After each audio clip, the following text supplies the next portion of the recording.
It's the full story of life crushed into 4 minutes. The entirety of humanity in the palm of your hand, crushed into one sentence.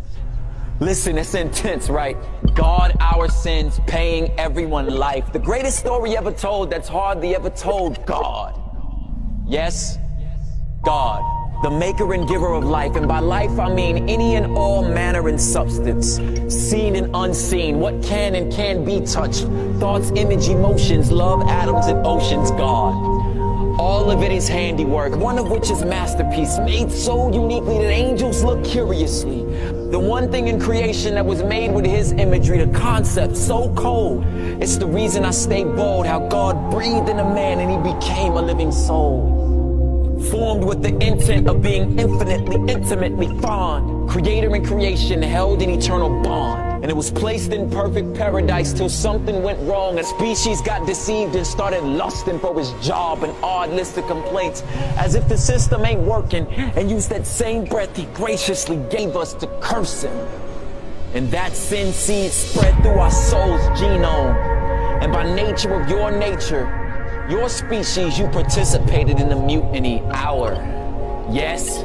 Our sins. It's nature inherited. Black in the human heart. It was over before it started. Deceived from day one and led away by our own lust. There's not a religion in the world that doesn't agree that something's wrong with us. The question is, what is it? And how do we fix it? Are we eternally separated from a God that may or may not have existed? But that's another subject. Let's keep grinding. Besides trying to prove God is like defending a lion, homie. It don't need your help. Just unlock the cage. Let's move on how our debt can be paid. Short and sweet.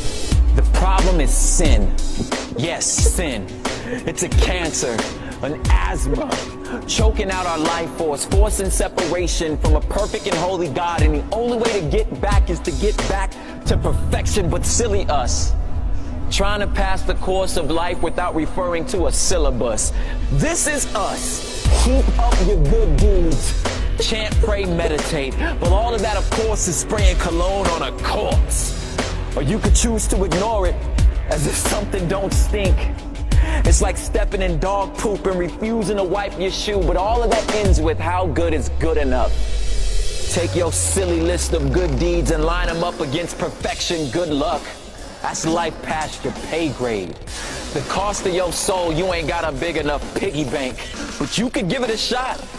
But I suggest you throw away the list, cause even your good acts are an extension of your selfishness. But here's where it gets interesting. I hope you're closely listening. Please don't get it twisted. It's what makes our faith unique. Here's what God says is part A of the gospel. You can't fix yourself. Quit trying. It's impossible. Sin brings death.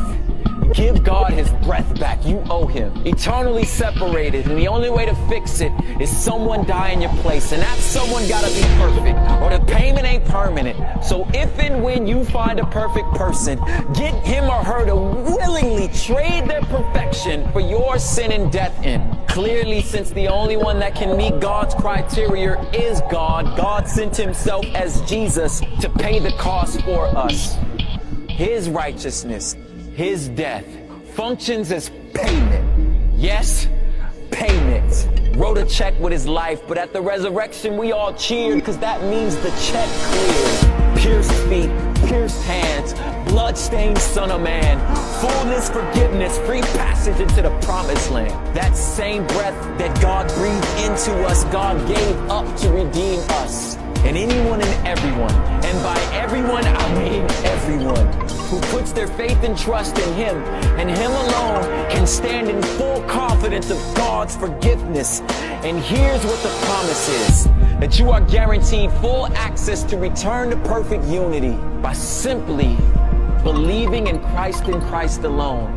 You are receiving life. Yes, life. This is the gospel. God, our sins, paying everyone.